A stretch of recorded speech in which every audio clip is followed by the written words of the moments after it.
Salom hurmatli do'stlar, demak, tojiklar va o'zbeklar shunchalik yaqin bo'lsa, shunchalik ahil bo'lib yelkama-yelka hattoki mazhab uchun jang qilishgan bo'lsa, bugun nima uchun bir-birlari bilan itmushuk bo'lishyapti?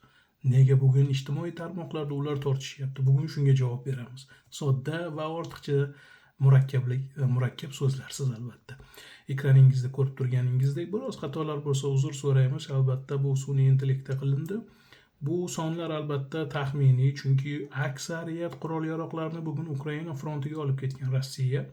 Lekin bu haqiqat. Bu Tojikistondagi deylik harbiy bazani inkor qilmaydi.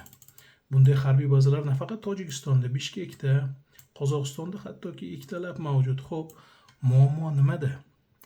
Deylik, bugun qozoq, qirg'iz, tojik, o'zbek, turkman etmushuk bo'ladigan bo'lsa, bu yerda kim kerak bo'ladi? Hakamlik qilish uchun ruslar kerak bo'ladi. Ular doim bizni bir-birimizga qarshi qo'yishga urinib kelishdi. Bu propagandalarining mahsulini bugun ijtimoiy tarmoqlarda ko'rib turibmiz.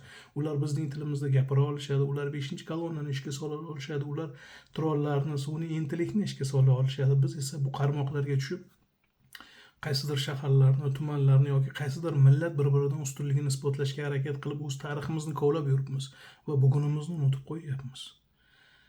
Va Rossiya bugun Ukraina hududida kuchsizlanib borar ekan, bu yerdagi bazalarni bizda chiqarib yuborish imkoniyati paydo bo'lmoqda.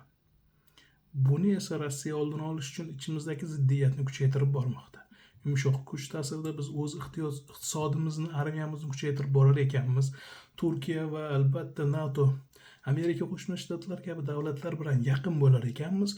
Bu yerdagi Rossiya bazalarini uylariga qaytarib yuborish imkoniyati paydo bo'ladi qo'shni davlatlarda.